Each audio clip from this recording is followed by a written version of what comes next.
Hello students, double triple integral हमने start किया था। लास्ट लेक्चर में हमने डबल इंटेग्रल किया, उसके कुछ क्वेश्चन सॉल्व किए। आज हम करेंगे ट्रिपल इंटेग्रल। ट्रिपल इंटेग्रल हम जनरली ऐसे रीजन में लेते हैं जो 3 डायमेंशनल में एग्जिस्ट करता है। मान लीजिए v कोई रीजन है जो 3 डायमेंशन में है। एक फंक्शन ले लेते हैं f x y z. Independent variables हैं तीनों एक्स वाई जेड। इंडिपेंडेंट क्यों लेते हैं? क्योंकि यहाँ हम डेरिवेटिव नहीं कर रहे हैं, हम कोई भी वेरिएबल किसी के भी ऊपर डिपेंड नहीं कर रहा है। उसी तरह अगर हम x से इंटीग्रेशन करेंगे तो y और z को कांस्टेंट मान के चलेंगे, y से करेंगे तो x और z को कांस्टेंट मानेंगे, और अगर z से इंटीग्रेट करेंगे तो x और y को कांस्टेंट मानेंगे। मेथड वही रहेगा जैसे हम पहले डबल इंटेग्रल में करते थे। यहाँ फार्मूला क्या रहेगा? Triple integral volume f x y z d। ये तो आपको क्लियर ही होगा कि डबल इंटेग्रल एरिया के लिए होता है और ट्रिपल इंटेग्रल वॉल्यूम के लिए होता है। जनरली इन रियल लाइफ में 3 डायमेंशनल ज्योमेट्री ही काम आती है, क्योंकि कोई भी चीज हो, कोई रूम है, कोई बॉक्स है, बुक है, कोई चौक का डिब्बा है, कुछ भी है, सभी 3 डायमेंशन में होते हैं। लेंथ, ब्रेड्थ एंड हाइट तीनों की होती है, चाहे हाइट थोड़ी हो चाहे विड्थ कम हो, लेकिन 3 डायमेंशनल ज्योमेट्री ही एग्जिस्टेंस में आती है। यहां हम वॉल्यूम निकालेंगे। सबसे पहले आपको वही चीज ध्यान रखनी है कि आपको इंटीग्रेशन सबसे पहले किससे करना है। अगर मान लीजिए आपके पास 3 वेरिएबल हैं x, y एंड z, तो हमें ये देखना है कि क्या इन तीनों में से किसी एक वेरिएबल की लिमिट बाकी 2 वेरिएबल की फॉर्म में है। मान लो z की लिमिट x और y की फॉर्म में दे रखी है, तो हम पहले z से इंटीग्रेट करेंगे, फिर z खत्म हो जाएगा जब हम लिमिट पुट कर देंगे। फिर हम x और y में से देखेंगे कि किसकी लिमिट दूसरे वेरिएबल की फॉर्म में है। मान लीजिए y की लिमिट x की फॉर्म में दे रखी है, तो हम उसके बाद y से इंटीग्रेट करेंगे, फिर y खत्म हो जाएगा, हमारे पास सिर्फ x वेरिएबल बचेगा। फिर हम x से इंटीग्रेट करेंगे और x की लिमिट कांस्टेंट दे रखी होगी। तो हमारा मेथड क्या होगा? सबसे पहले वो वेरिएबल सर्च करना जिसकी लिमिट बाकी 2 वेरिएबल्स की फॉर्म में दे रखी हो। अगर किसी क्वेश्चन में तीनों वेरिएबल्स की लिमिट कांस्टेंट हो तो ज्यादा सोचने की जरूरत नहीं है, फिर हम किसी भी वेरिएबल से पहले इंटीग्रेट कर सकते हैं। तो जो फर्स्ट क्वेश्चन करने जा रहे हैं हम, example first, integration 0 to 1, integration 0 to x, integration 0 to 1 plus x plus y, function x y z dx dy dz। बहुत सिंपल क्वेश्चन लिया अभी मैंने स्टार्टिंग के लिए। फंक्शन हमें दिया है इक्वल टू 1। देखिए ध्यान से, हालांकि यहां इसने x लिया है पहले, dx फिर dy फिर dz। इसका मतलब ये लिमिट x की है, ये लिमिट y की है, ये लिमिट z की है। सबसे पहले हमें इंटीग्रेशन z से ही करना होगा, क्योंकि z की लिमिट x और y की फॉर्म में दी हुई है। फंक्शन की जगह हम क्या ले लेंगे? 1 दिया हुआ है, 0 to 1 plus x plus y into 1। पहले यहाँ dz लिख लीजिए, इसको थोड़ा सा ऐसे लिख लेते हैं, फिर dy ब्रैकेट की फॉर्म में, और लास्ट में dx। क्लियर? अब हम क्या करेंगे? 1 का इंटीग्रेशन z से करना है, तो क्या बन जाएगा? dz। तो ये बन गया 0 to 1 0 to x, इसका इंटीग्रेशन z, लिमिट पुट करेंगे 0 1 plus x plus y, बाद में बचेगा dy into dx। उसके बाद हम क्या करेंगे? लिमिट पुट करेंगे 0 to 1 0 to x, z की लिमिट पुट करेंगे 1 plus x plus y। 0 put करने से तो ये 0 बन जाएगा। उसके बाद dy into dx। अब हमें इसका इंटीग्रेशन किससे करना है? y से या x से? y से। क्यों करना है y से? क्योंकि y की जो लिमिट है वो 0 to x है। ये ध्यान रखिए, ये x की लिमिट नहीं हो सकती। किसी भी वेरिएबल की लिमिट उसी वेरिएबल की फॉर्म में नहीं होती है। तो हमारे पास 2 ही वेरिएबल बचे हैं, y और x। अब हमें जो इंटीग्रेट करना है वो y से करना है, क्योंकि y की लिमिट में x आया हुआ है। कैसे करेंगे इंटीग्रेट इसका? 0 to 1 as it is. 1 plus x constant हो गया, क्योंकि जब हम y से इंटीग्रेट कर रहे हैं तो 1 प्लस एक्स का integration 1 plus x into y का इंटीग्रेशन y स्क्वेयर बाई 2, फिर इनकी limit 0 to x dx as it is. 0 to 1 x put करिए, 1 plus x into x plus x square by 2 और सबके बाहर dx। थोड़ा सा सॉल्व करते हैं। 0 to 1 x plus x square by 2, integrate करेंगे अब इसको x से, x square by 2, x cube by 3 और इसका क्या बनेगा x6 3 बाई 6 और लिमिट 0 to 1। इसे सिंप्लीफाई कर लीजिएगा लिमिट पुट करके, सिंपल चीज है ये, सॉल्व करके आपका 1 आ जाएगा। नेक्स्ट करते हैं क्वेश्चन।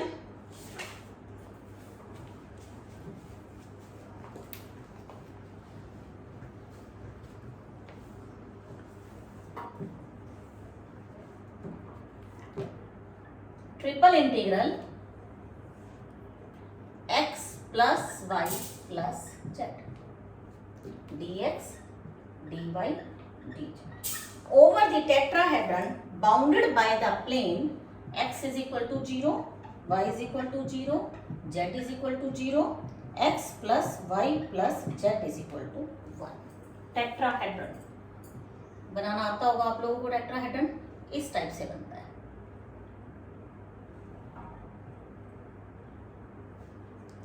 यहाँ 1 होता है, अगर ये x है, ये y है, ये z है, तो ये पॉइंट 1, ये पॉइंट 1, ये पॉइंट 1 और ये 0 0।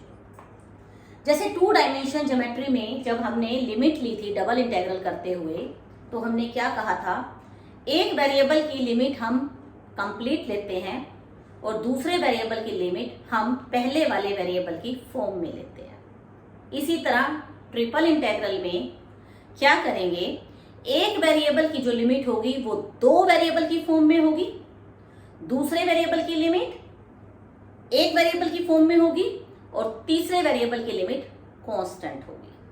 फॉर द एग्जांपल 3 वेरिएबल है x y z, हम सपोज z की लिमिट x और y की फॉर्म में लेंगे, y की लिमिट x की फॉर्म में लेंगे और x की लिमिट कांस्टेंट यानी कंप्लीट लिमिट लेंगे। कुछ और भी हो सकता है, हम y की लिमिट ले सकते हैं x और z की फॉर्म में, फिर y खत्म हो जाएगा, फिर z की लिमिट x की फॉर्म में ले सकते हैं या x की लिमिट z की फॉर्म में ले सकते हैं, फिर जो लास्ट में बचेगा उसकी लिमिट कांस्टेंट फॉर्म में लेंगे। यहाँ पर इसी तरह जनरली हम क्वेश्चन को ध्यान में रखते हैं, अगर कोई वेरिएबल पावर्स की फॉर्म में हो तो हम उसकी लिमिट कांस्टेंट लेने की कोशिश करते हैं, क्योंकि पावर वाले क्वेश्चंस को सॉल्व करना अदरवाइज टीडियस हो जाएगा अगर हमने उसकी जो वैल्यू है, उसकी जो लिमिट है वो बाकी 2 वेरिएबल की फॉर्म में ले ली। लेकिन यहाँ तीनों ही वेरिएबल लगभग सेम है, x y z अलग अलग ही हैं, तो हम किसी की भी लिमिट किसी भी फॉर्म में ले सकते हैं, कोई दिक्कत नहीं आएगी। तो हम क्या करते हैं, इसका आसान तरीका क्या है, जैसे मान लीजिए मुझे अब z की लिमिट लेनी है, तो मैं इन दोनों को उधर ले जाऊंगी उठा के 1 माइनस एक्स माइनस वाई, तो हमारे जो z जाएगा वो 0 से लेकर, 0 दिया हुआ है पहले से, 1 माइनस एक्स माइनस वाई। अब उसके बाद हम z को भूल जाते हैं, क्योंकि z की लिमिट हम ले चुके हैं, z को छोड़ दीजिए। क्या बच गया, x plus y is equal to 1। अब y इज इक्वल टू कितना हो जाएगा, 1 माइनस एक्स, तो y की लिमिट क्या होगी, 0 से 1 माइनस एक्स।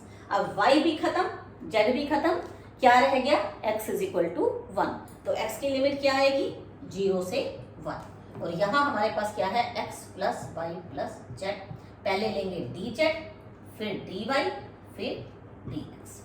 तो पहले इंटीग्रेट किससे करेंगे, z से, क्योंकि z की लिमिट में x और y दोनों आए हुए हैं। लीजिए z से इंटीग्रेशन, 0 से 1, 0 से 1 माइनस एक्स, क्या बनेगा, x प्लस वाई कॉन्स्टेंट है, into z plus z square by 2, और फिर इसकी लिमिट 0 से 1 minus x minus y, last में बचेगा dy dx।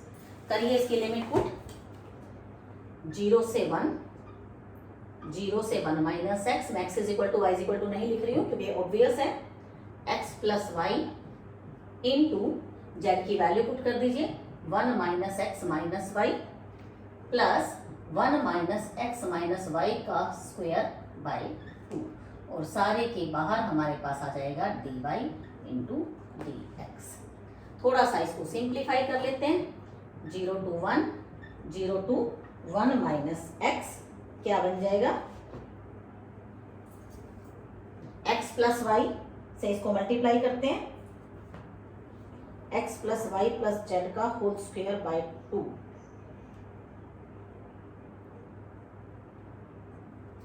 x plus Y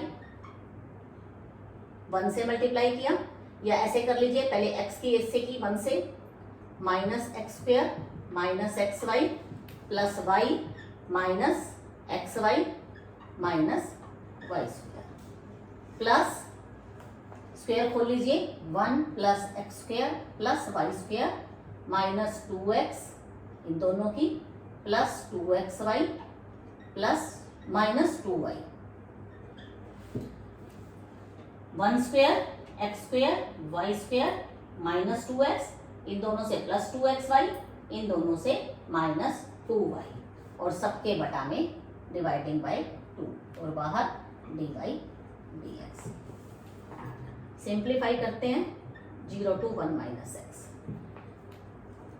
इसको ये एक्स स्क्वायर से नहीं कैंसिल होगा सॉल्व करते हैं 2 एलसीएम लेके बाहर निकाल देते हैं क्या बनेगा 2x minus 2x square minus 2xy plus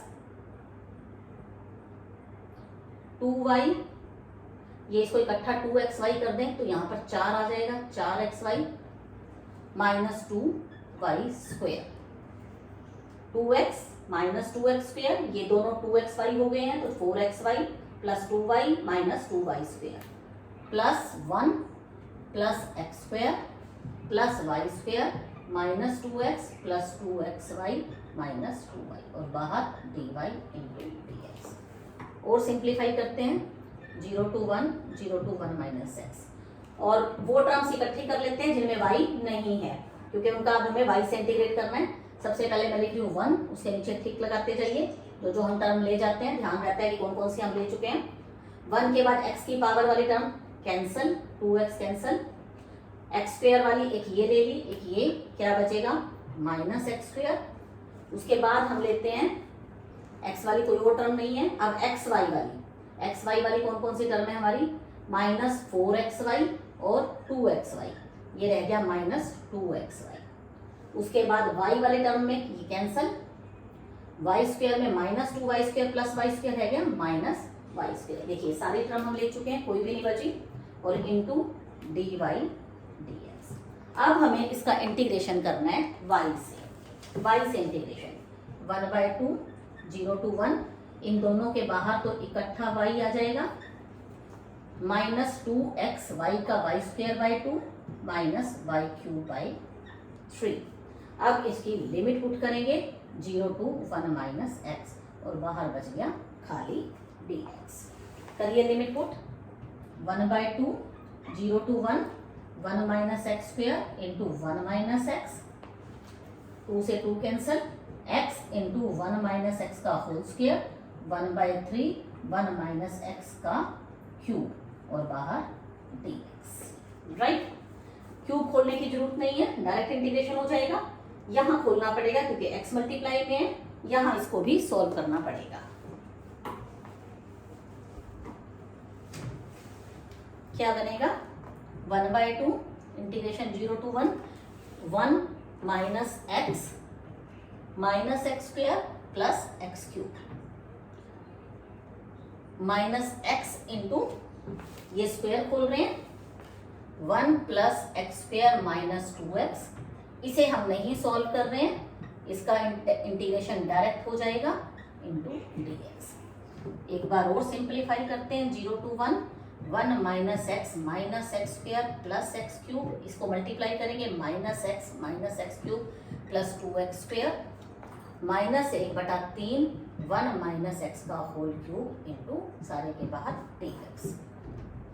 एक स्टेप और कर लेते हैं सॉल्व का कांस्टेंट टर्म सिर्फ 1 है x में एक ये है और एक ये है -2x, एक्स स्क्वायर में एक ये और एक ये मिलके रह गया खाली x square, x cube cancel, -1/3 1 minus x का होल क्यूब और बाहर dx। चलिए इंटीग्रेशन करते हैं x से, 1 का integration x, 2x²/2 x cube by 3 -1/3, इसका इंटीग्रेशन क्या होगा 1 माइनस एक्स की पावर 4/4 और इसके डेरिवेटिव से -1 से डिवाइड।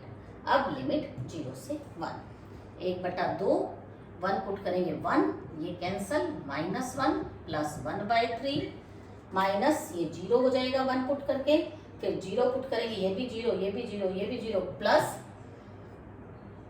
माइनस आएगा क्योंकि प्लस ये पहले हो चुका है, ये कैंसिल होके माइनस साइन डाउनवर्ड लिमिट के लिए, और ये 1/12 और ये 1 बन गया। इसे सॉल्व कीजिए, 1/2 ये कैंसल, 12 एलसीएम 4 माइनस 1, 1/2 इंटू 3/12, 3 चौके 12 तो 1/8 इसका आंसर आ गया। थोड़ी सी कैलकुलेशन लेंथी थी लेकिन सिंपल कैलकुलेशन थी छोटी क्लासेस के लेवल की, तो इससे ही हमारा सॉल्यूशन निकल गया। चलिए और करते हैं क्वेश्चन।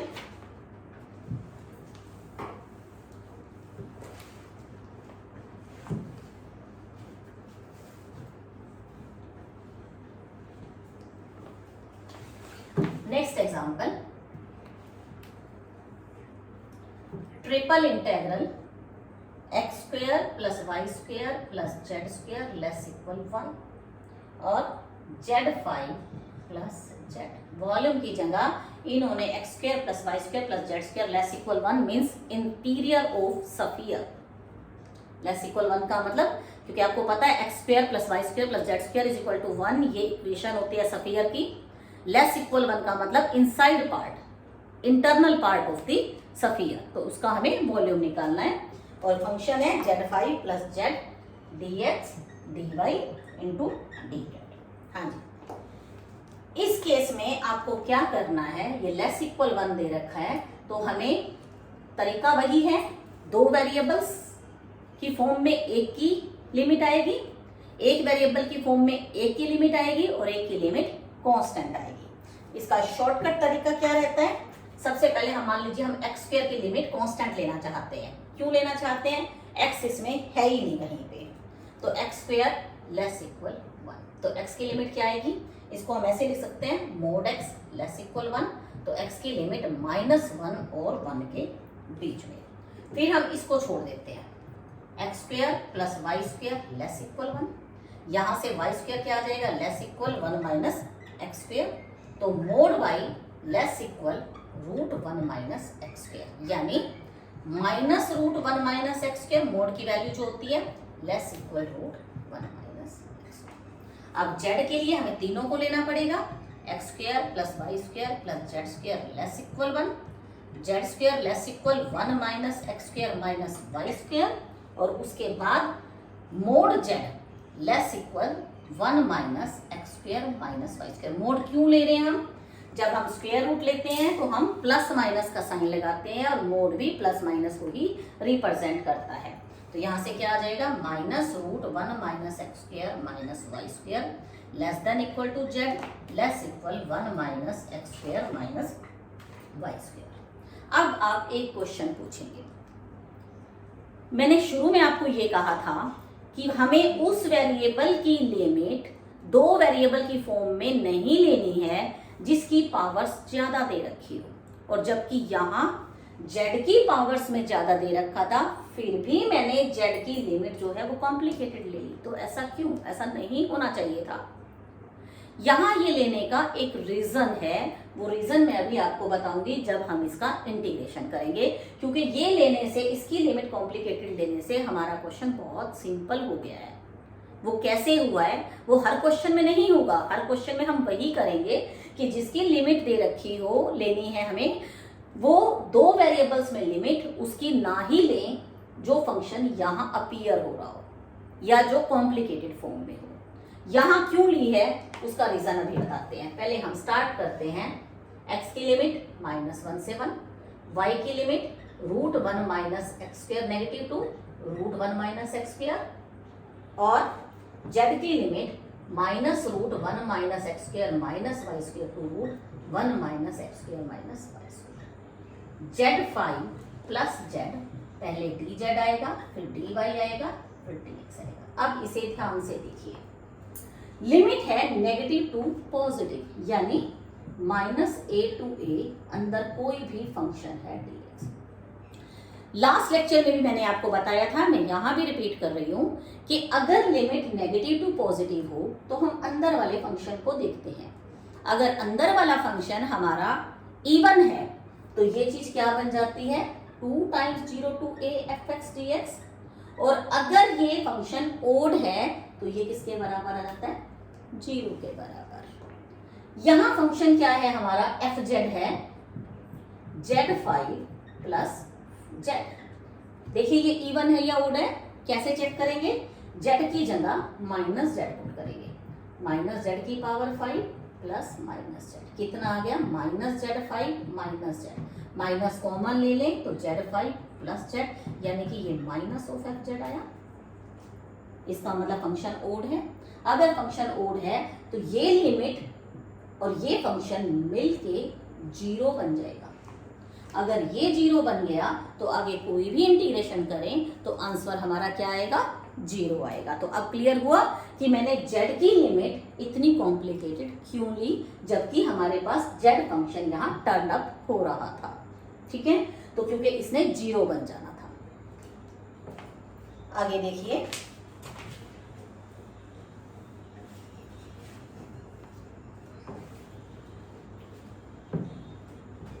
एक theoretical question, a cube has a side of length 4।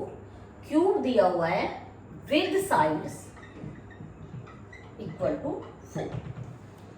One corner उसका ओरिजिन है, एडजेसेंट कॉर्नर उसके क्या है, x axis, y axis and z axis. If the cube's density is proportional to, cube की जो डेंसिटी है वो प्रोपोर्शनेट दी हुई है distance from x y plane, distance from x y plane. Cube कैसे बनता है,